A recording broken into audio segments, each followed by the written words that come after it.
I like to get a couple of good apple slaps as an intro. That's for anybody that doesn't know. I don't know that's been brought up before. So my family has like some ranch land, and part of it is apple trees that my grandpa put in, um, and they're plentiful. They are massive apples, and they are gross. They are cider apples at best. If you gathered them up and fermented them, that'd be cool. But cows love them. But the cows will choke on them if they are whole. Oh no. We've learned a couple of, and it's that I don't think we've had a cow die, but we've had a couple be like in the field, and that's disturbing. And you don't want a cow to die because it just wanted an apple.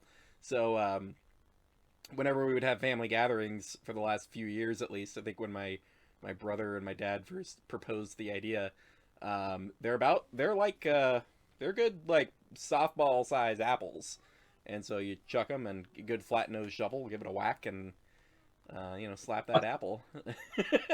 I mean, that sounds like the quintessential I have some ranch land family Yeah, yeah. activity. We're kind of rednecks, but Oh yeah. we're in the Pacific Northwest, so it's we're not pumpkin chucking, we're gonna be apple slapping. So I grew up in Northern California, mm, and I grew up in like actual Northern California. mm, And I don't know how familiar you are with our, but like people like to say like, oh, San Francisco is Northern California. But if you go about an hour above San Francisco, there's still 3 hours of California and right. just rednecks live.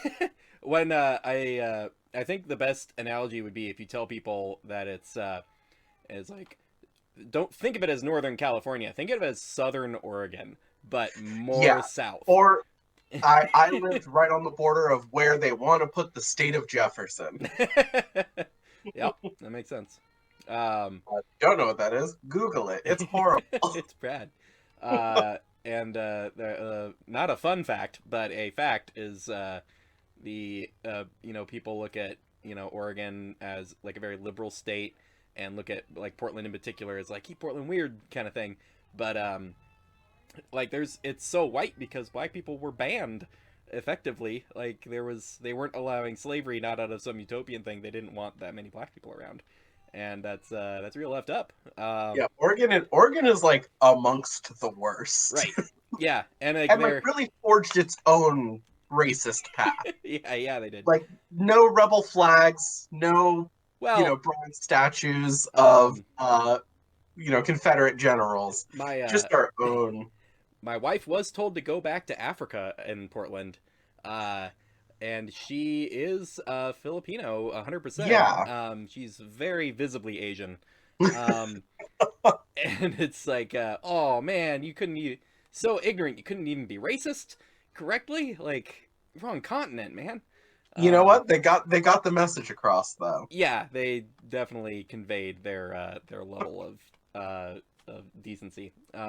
Well, now that we've touched on racism, Let's get to the hard hitting stuff. Character backstories. So this is something that I suppose the sort of online theory of like best D&D practices would be to have like session 0 and hash out all character details and stuff. I usually like session 0 to just be basic like build stuff, reiterate like some basic uh, like gaming habit stuff, go over house rules and things like that. Because I don't think a lot of people have like show up to game one with like fully realized characters that they really know what they're gonna be.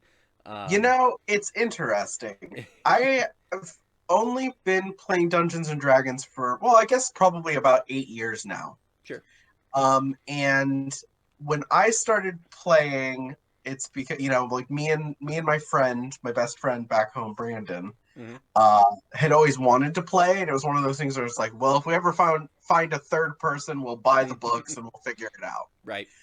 And then we met this guy Cole, Mm, who his dad was like an AD&D mm, like hardcore old school nerd, right. and so he had the background and was raised in it. Mm, And so we were like, finally, we get to play Dungeons and Dragons. mm, And So played with them for a while, a couple years, and that was my first kind of experience with Dungeons and Dragons. And this was before what I think really pushed the game into the mainstream, which was real play podcasts Right. or like streams. And I noticed that since that became a thing, uh, you get a lot of people who are like, never played Dungeons and Dragons. Here are my 5 characters with their novel length backstories. Yeah. Which, like, I don't hate on it. Oh Everyone yeah. plays the game in their own way. Sure. But that has always blown my mind. Right. I Because don't. I'm big on uh maybe a backstory, having a backstory idea or something that is motivating me. But I'm big, and you might have noticed this having played with me now for over a year. Right. Is I'm big on like heat of the moment, Mm. being like, this is a character choice that I've made and will die on. Right. Like I think like something I thought we'll get in which we'll just get into now. So like a character choice you made in the last session was interesting because in my perspective it placed Chuchilito. I guess we should intro the character at some point. So Yeah. Chuchilito, the goblin rogue assassin, um, Mhm. it's the character choice of there was a bit like a moral quandary of there was the guy who hired you all, and then there's the woman that he had. You know, you guys didn't have full information. There was a back and forth. She was attacking him. He was ordering all of you to attack her. Um, cut back. Um, +2 in-laws of distraction. Um, uh, so, but the way it eventually resolved was your character eventually just being like, everybody's going back and forth, nobody's making a decision, and eventually he's just like, all right, well, I guess we're killing this guy and taking her side. So you just like off him and like get the final shot on him and go, all right, now I'll be in my trailer basically. So a perfect uh, example of what I'm talking about Mm-hmm. is that when I made a Goblin Rogue, uh, I I've never seen Critical Role. Sure. My understanding is that Wildmount comes from there. Yeah. I don't have the book. I don't know anything about Wildmount. Right. You told me, or the group, that it was like monstrous races, Right. and so I was like, cool, I'll be a goblin. Right. I've never played a halfling Mm. or a gnome or a goblin. I've never been a small character, and I've never played a rogue, and so I was like, Right. perfect opportunity. And that was the entire character I had when I showed up to start playing. Right. When I one of the first things we did in the game was you had us all show up, and we were just kind of in a waiting room. Yeah. And it was made clear like this is a group of people, probably maybe just because we all signed up at the same time, Mm. or just You were they the cut off the line. you were the adventurers who happened to apply to the job, and so you're together to do the job. Exactly. And you guys have And since wandered around so a bit with each other, but I uh, feel like the choice I made in that moment of killing the guy who hired us, mhm. um, I'm saying is fallout or maybe not PTSD, but Mm. Chuchilito being a goblin Mm. and being a small creature in a land where a lot of the common creatures are hulking behemoths or incredible Yeah, drow it's a sorcerers and goblin in a wizards. land of orcs and bugbears. Yeah, So exactly. So a goblin is kind of I mean, he's no kobold, it's gonna be an ongoing joke that we're all just crapping on kobolds all the time. but he's in as far as racial Mm. traits go, he's not he's not showing up with all the perks. Right.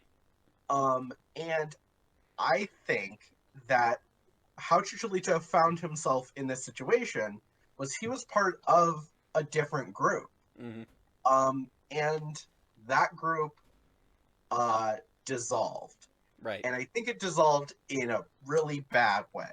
The thing that where I what my mind went to was, oh, he has a past where like he's was in another group or has some sort of past with people that fell apart through indecision, and in this moment of back and forth, but nobody's making a choice, he eventually is like, I survive because I'm the little guy, but I make choices, and when everybody else is BSing around and not making a hard choice or any choice, it's like, well, I'm just gonna shoot the guy in the throat because that's like But something you, that has to happen. One of these people's yeah, getting shot in the face, and I'm deciding. And then I think you and I had kind of the same idea there. right, I'm thinking that maybe the last group, and I know that you specifically mentioned that you were hoping to maybe get like an NPC out of this.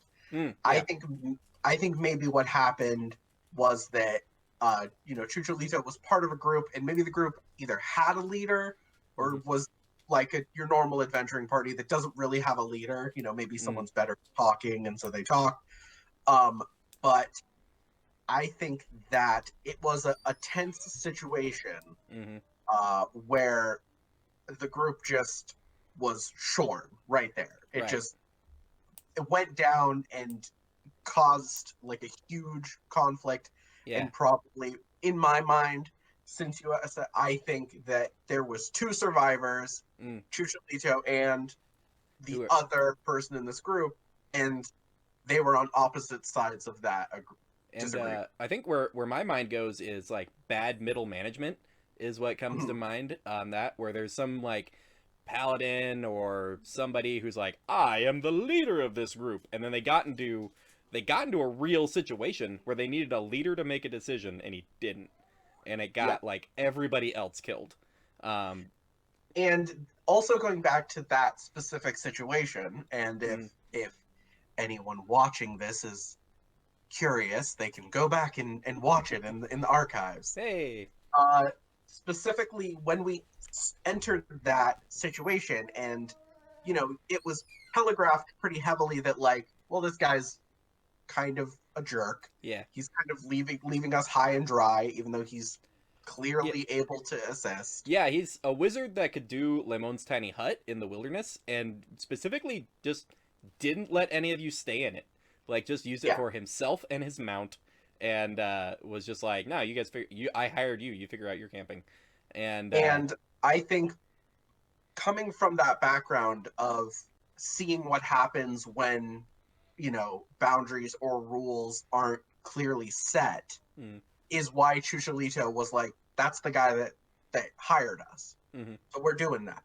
When it started to go south, we lost, we were running into traps, and this conflict started. Like, nope, we're backing up that guy. He paid us. mm-hmm, So that's the only rule right now, is that he paid us. right, And then when the group started, I think it was Doug's character, whose name I can't pull right now, Arkin, unfortunately.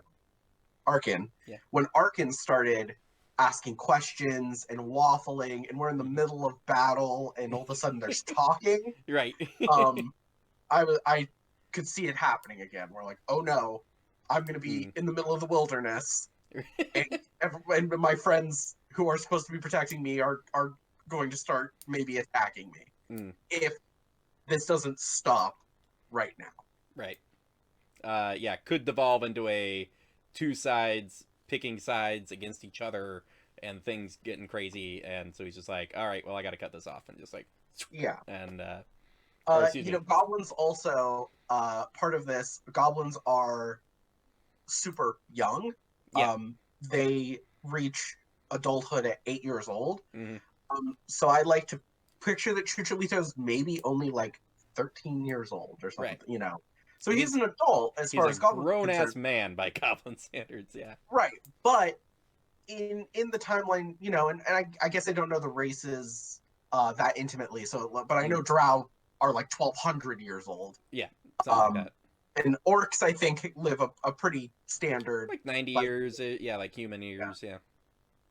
So goblins aren't able to really have that length of time with Mm, people.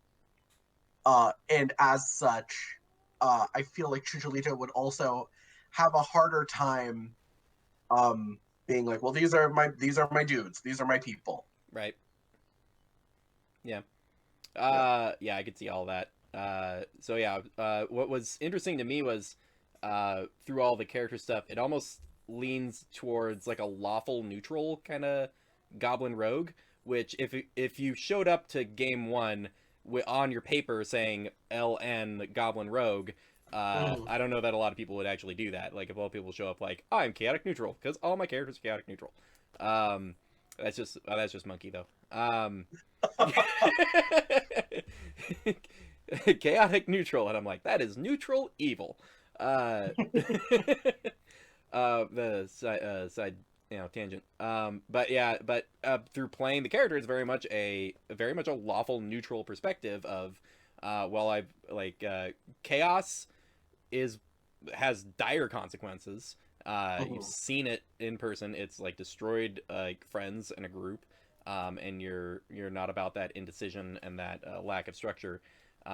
But you also have that flexibility of like, well, our lawful kind of thing is like, well, this guy paid us, so that's my baseline. But if it comes down to it, I'm going to just stop the chaos. Yeah. Um, and that's I thought that was a character defining moment, which just popped up in game, which I thought was excellent. And Um, that's the thing I look for in Dungeons and Dragons oh yeah. is the ability to Mm. define your character in a moment of gameplay. That is Hmm. exactly what I like in the Yeah, game. and it's a lot of it comes down to dice and in the moment stuff, and you'll never get Mhm. it in a writer's room or writing a book on your own or even at an improv class. Like Yeah. it's a very unique experience, and it's so good. Um, So yeah, I feel like and also going back to um because in that moment it was because I picture less Chuchilito and more goblins on the whole, going back to them being small and relatively weak, is like maybe the more cowardice or cowardly option there. mm, Um, because at that point it was one of these people needs to die, one of them is at death's door, and this other person who set all these traps mhm. looked pretty capable, Right. but also not aggressive toward us. Yeah, So I think that was one key factor is she hadn't made a single attack or aggressive move against any of you guys. It was all very right, focused on him, which is tied to her backstory and stuff. yeah. Um, fully willing to like get herself killed by these people who've been hired, but just needs to end that dude. Um, Also, as soon as he died, the first thing I did was say like, we don't want money or yeah, treasure. We just want to leave. This went poorly. right. We made a mistake. Yeah. Um, yeah. Oh, the other thing was I think I screwed up travel time a little bit because the location you're on is supposed to be uh, at like 110 or 120 miles from Asarius. Oh, okay, yeah. You So only had us do like two you're like nights. 2 days, which I think is like 50 miles with the travel mode that you guys have. Although I gotta go look Mhm. up my travel times again for that. But so but yada yada through another couple of nights of you guys just taking watches and nothing really happening. But uh, yeah, it's definitely a location where he's consecuted and he's dead now, and he's dead now because he wasn't in range of a beacon, um, at least any beacon that anyone knows of. So it's a very much uh, a high ranking ish person from a powerful den is now actual dead.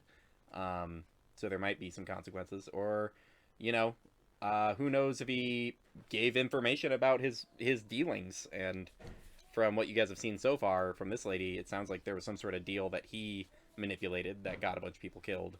Um, Mhm. so maybe a non-issue, maybe an issue. I'll be making some rolls in the background, and it depends what you guys do next. And yeah, Yeah, and that's one of those things that even if it were traced, back, I think it's one of those things that Chuchilito would, you know, maybe even without directly lying through like, you know, just explaining it from his perspective, Mm-hmm.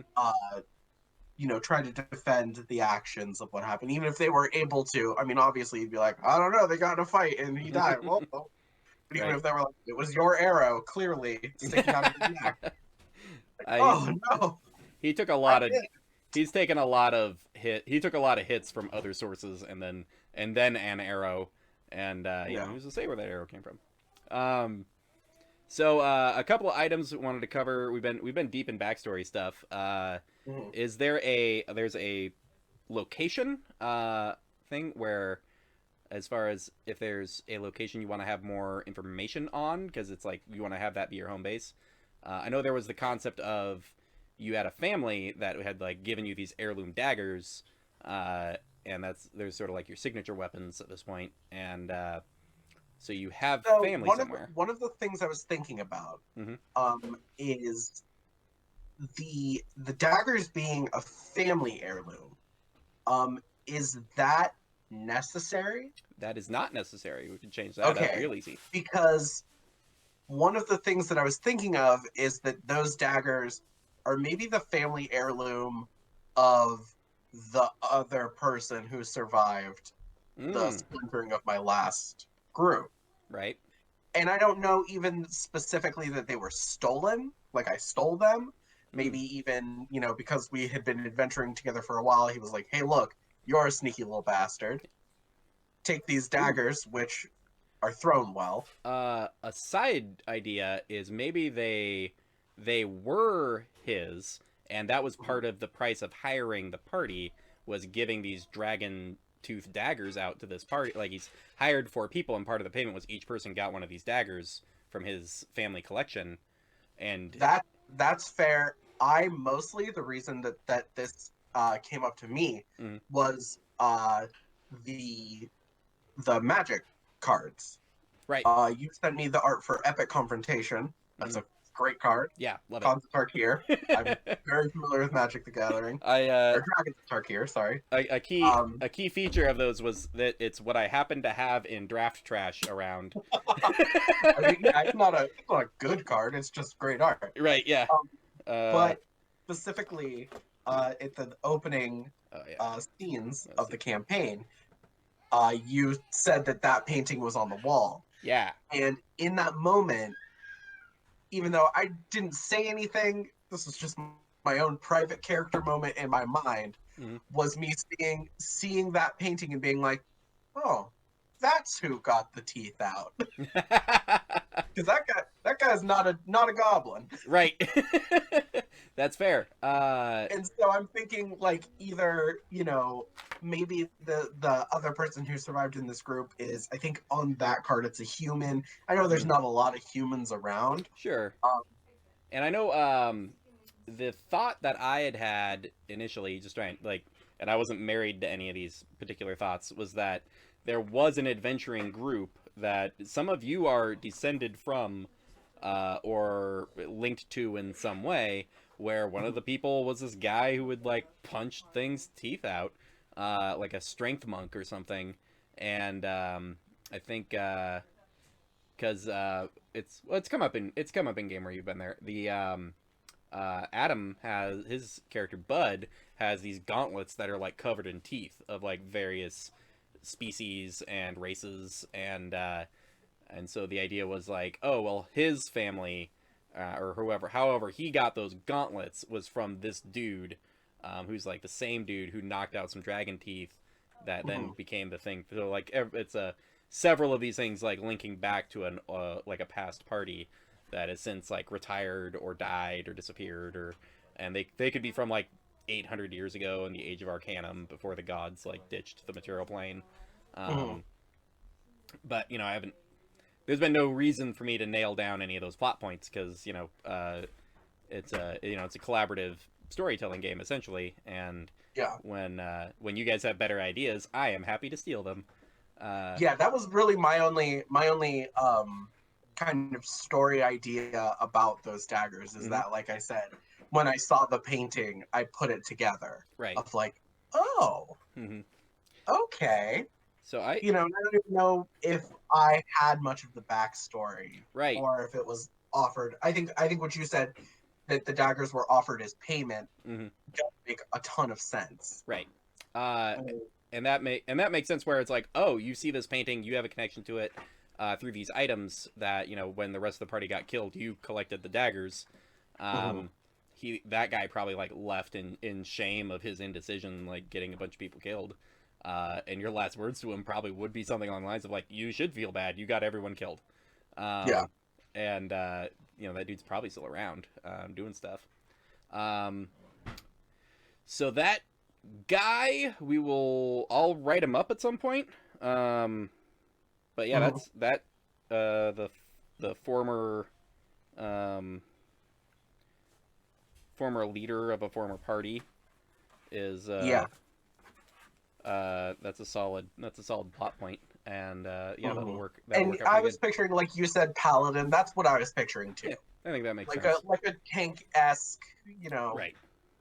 The a paladin guy who who, in one-on-one would just squash me right? Yeah, unless I could hide. he would land a hit and then squish. Yeah. And then did you want any like information on Asarius? If you're not doing the family connection thing, you could literally be from wherever. And I mean, that's one like I said, I know nothing about Wildemount. sure, yeah, yeah. So this is one where if you have ideas, Right. I can Um, I can choose from a list or something. well, because he's essentially like a traveling mercenary for hire, and he's very good at Mhm. what he does. Um, even if I don't know if he has any inferiority complex he wants to be fighting or something based on the party getting killed. I don't think so, because like the first thing that happened combat wise was you like one shot, one shot, one shot, one shot through a group of people. Um, Yeah, I think I'm trying to play the Goblin Rogue as cautious, not cowardly. yeah, um, I did like I mean completely game minutia, but I rolled stats and HP very well. yeah, yeah, Uh, so I'm actually like, if I were rolled on, hmm, I'm not instantly dead. right, yeah, And I think that's something that Chuchilito knows. hmm, He got like in the backstory of the party, being destroyed, torn apart. I imagine that there was conflict probably when I escaped, when Chuchilito escaped. He was probably incredibly injured. right. Uh, You know Surviving because he's very talented in a lot of exactly. ways, and so he was able to get out of there.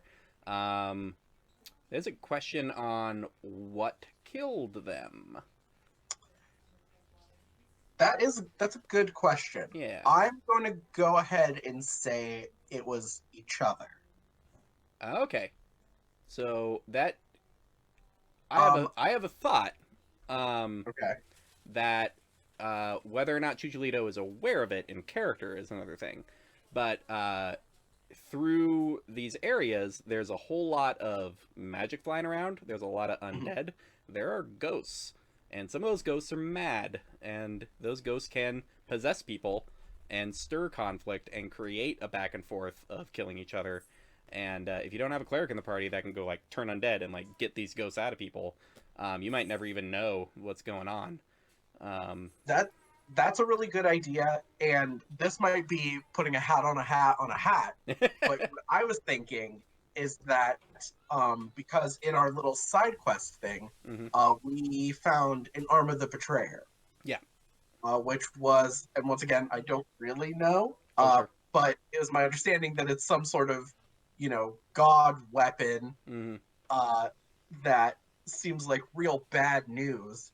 Right. Uh, and I imagine there's more of them. Yeah, so Arms of the Betrayers are artifacts, weapons that the betrayer gods, the evil gods, from like before the Divine Gate got set up and the gods all got off the material plane, they could take a seed of their like power and create a weapon for a champion of theirs. So they're very Mhm. powerful weapons and artifacts. The one you guys found was one from the kobold god, um, and it was being used with nefarious things. Uh, but you guys have a cleric of the Luxon in the party, and he made the connection that because it's a seed of power from a dark god, it can destroy a seed of power of a good god, and the Luxon beacons are like seeds of power from the Luxon god. And so as soon as he figured out like, oh, this could destroy like an artifact of my religion, I'm turning it in immediately. So what I was thinking is maybe our party, the original Chuchilito party, found another one of those. Ooh, maybe yeah. another god artifact from, maybe a more chaotic even god, which is why it started, causing such intense conflict so quickly, right, that really boiled over. Yeah. And like the indecision itself could be what to do about the item. Like they've thrown it in a chest and they're pulling it along, but people are starting to get irritable and crazy, and some One Ring stuff. Yeah. So we're getting some. In. That's gonna keep happening until I move my computer tower over to the more office area. But yeah. I'm using, as I always do, my girlfriend's office setup. So thank you very much to her place of business for providing. Yes. So, anyways, moving on. But yeah, so we got that going on. So a question of, well, yeah, but then you don't need any kind of like particular species or race or monster or anything that you have a background with. It could just, they've found this thing, and in the process of trying to bring it back to civilization, things got out of hand. Influence was gained over the party, and it it led to infighting and destruction. Yeah, I imagine for the sake of high drama that probably the other person who lived, and if you want, once again, I'm kind of leaving whatever feels right as far as like race and class. I'm leaving that up to you. Sure. So, but like maybe they even ended up being like, you know what, I can use this. Like this is a waste for us. Not use it. The way I see it was this dude, probably paladin, on a mission to find these things, found one, probably had an option to like throw it in a deep dark hole, but instead was like trying to take it back to the church or wherever to get it locked down.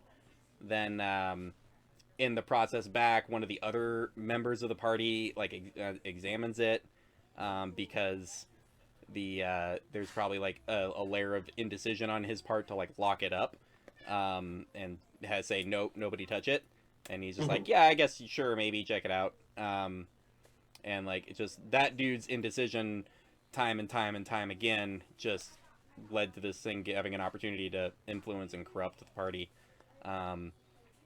So yeah, perfect. Yeah, we got it, nailed it, cut, print. So you wouldn't have a real connection to a location in particular that I can think of.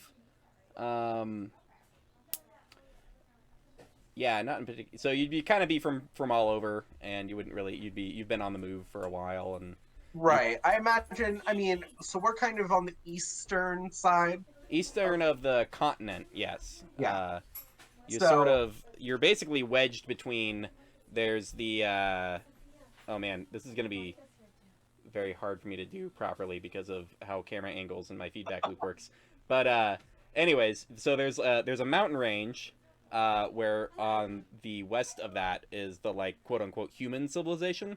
You know, the normal fantasy races and humans kind of thing. And then to the east of that is Jorhas, with like the Drow as the primary race, and then all the like quote unquote monstrous races living in that area.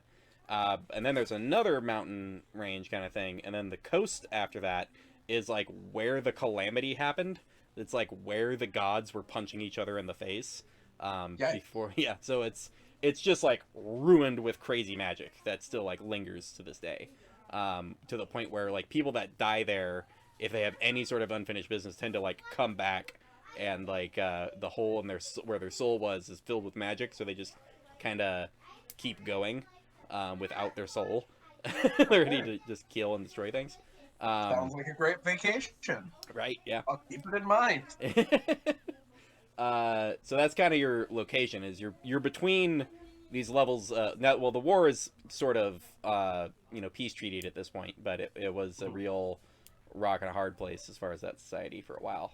Um, but yeah. So location, we're good. NPC, we got something really solid. For the build, was there something in particular that, well, we talked about a little bit. You just had never played a small race and a rogue. Um, Yeah, the only other thing I was thinking of, and I haven't really looked into this too much, mhm. is I like the idea of like maybe finding a way to brew my own poisons. Right. And I think there's like a feat that has something to do with that. You can honestly just get training with downtime in an herbalism kit, Mhm. and start working out poisons. I think the assassin subclass has something about being able to use poisons, um, at something, or I may be like mixing old editions or something. I know that the only time poison I was in a game where someone was dealing with poison was 3.5, Mm-hmm. and I remember it being a hassle.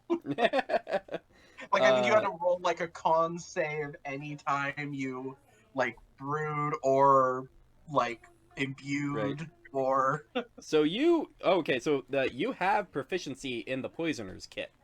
So you just gotta buy a poisoner's kit, and then you could then make basic poisons, and then Mhm. there would be a little mini game for you of kind of collecting ingredients to make more exotic poisons.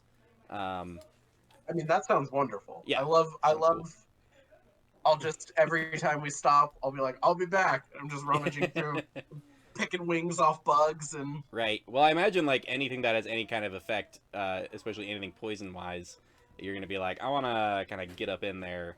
So you might want to get some vials, and some jars, and something along that end. And then I'll have to remember to have some of that pre-planned, so I'm not just like pulling that, so it's not yeah. completely anally resourced. Um, But the other than that, yeah, I mean I'm already doing everything I wanted to, which right. is I mean Um, the goblins having the ability to uh like hide or not hide, but disengage and dash as a bonus Right. Well, is that's a little overlap just because you have a cutting action already through I Rogue, know it's a but little bit of redundancy, which yeah, is a bummer. but it's fine. I mean, what do you like? Yeah, Not want the other options? It's very good. Um, yeah. I think because I did a video because there was some online talk about people saying the Echo Knight fighter is completely broken if someone has a Sentinel feat because they can completely like lock down an enemy, where they just can't Mhm. move and can't engage with someone. And then my kind of comparison on that was like a rogue with mobility can run up, attack. If they attacked, they get a free disengage, and their movement speed is increased by 10 when they take the feat.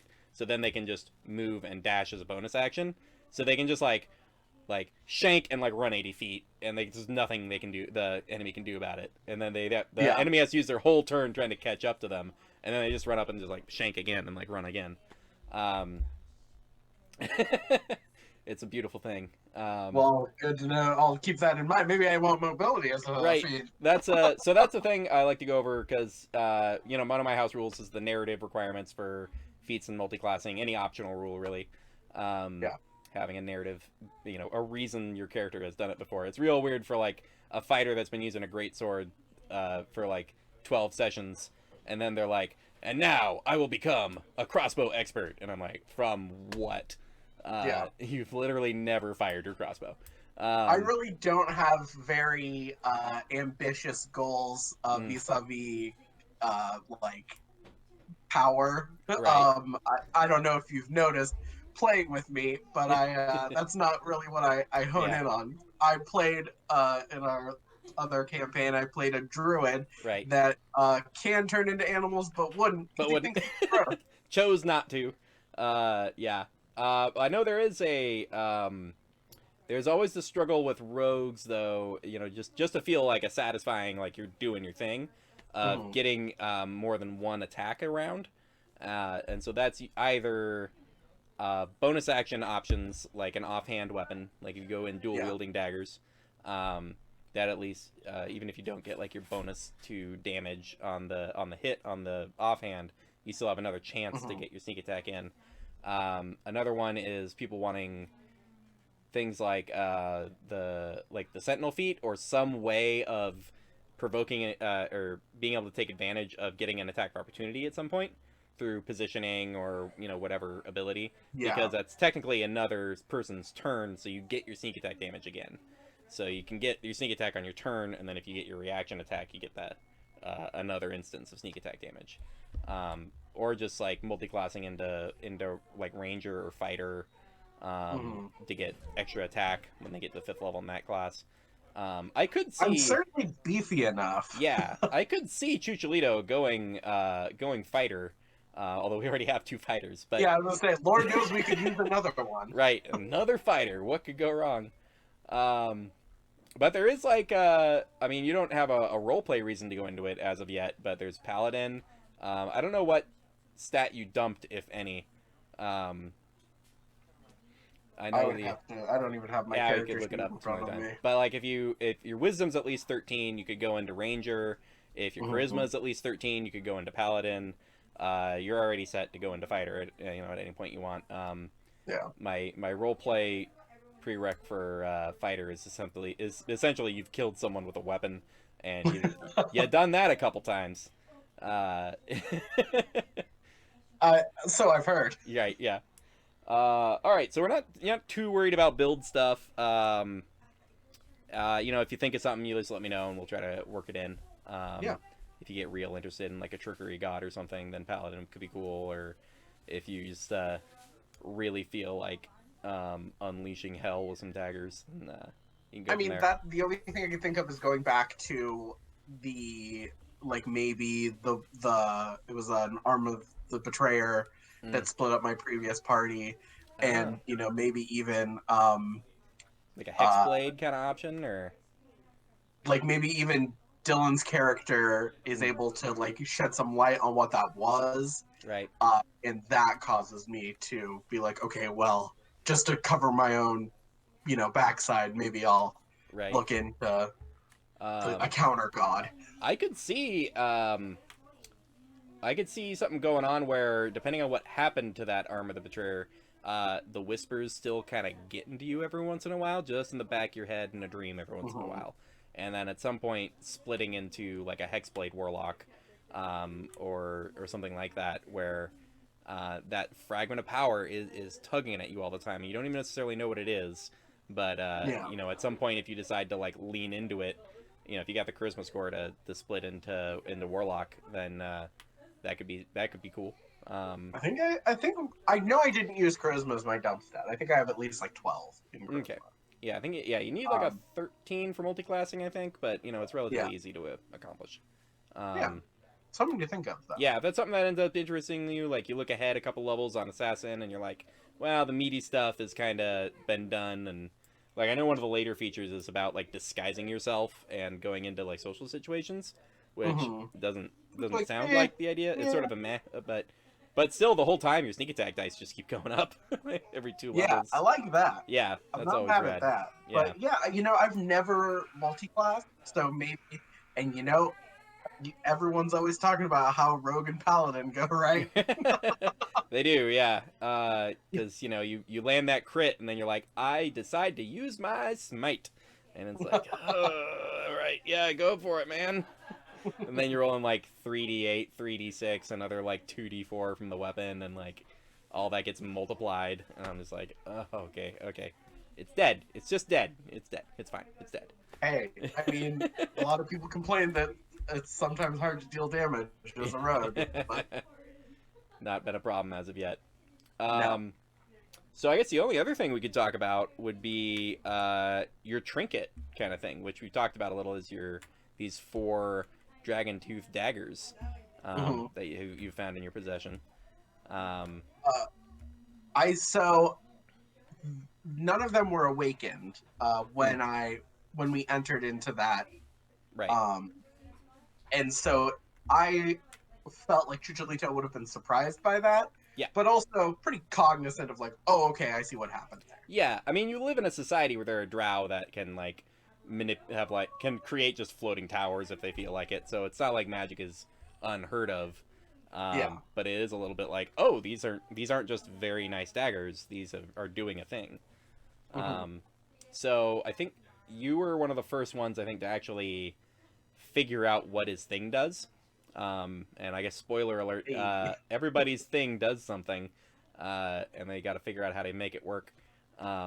So you've got these four daggers, and they, for anybody like watching who hasn't heard about it, is so anytime you score a critical on an elementally attuned, target, then they from that point forward they do an extra die of damage of that elemental type. So you landed a crit on some like ice dragon blood people, and so now two of your daggers do an extra d4 cold damage.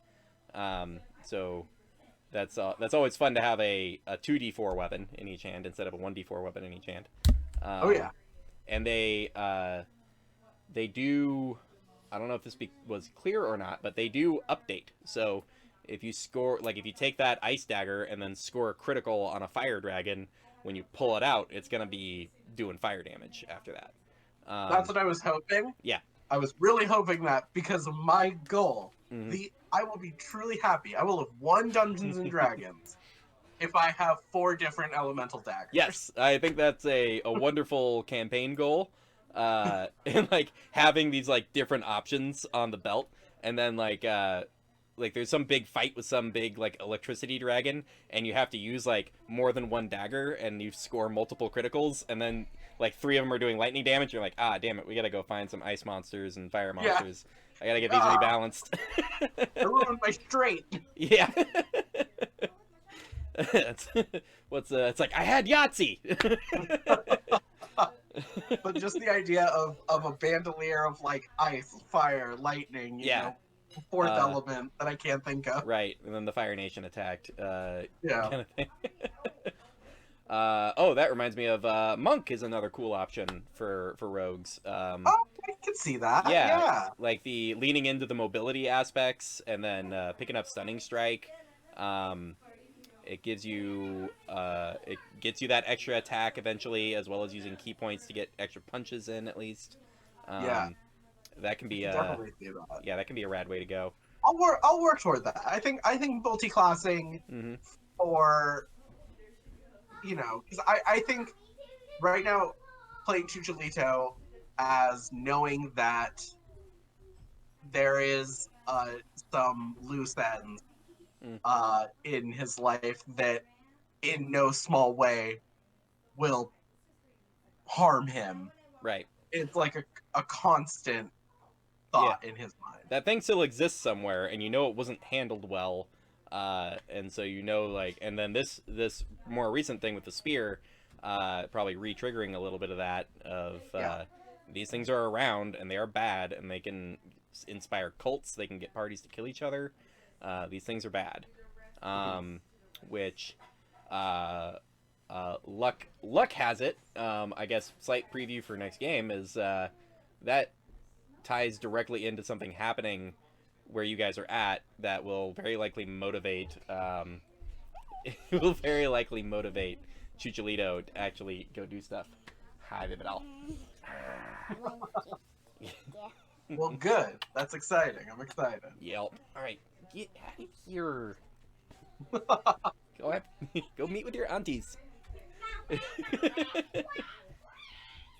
Okay. I guess I gotta go be a not bad dad. Goblins running around. Yeah, exactly. Yeah. We got this cool little like bouncy chair thing for the 6-month-old, and for like a month he's been a real whiny like and then as soon as we got that from one of my wife's cousins, we just like stuck him in it, and he was just like and he's got a bunch of things to grab, he can turn in place, and ever since then he's just been like, I am a happy baby playing. Now I need a diaper change. Now I will sleep. And it's like, oh man, you're so straightforward now. That's the dream. Yeah. So basically me in quarantine. Yeah.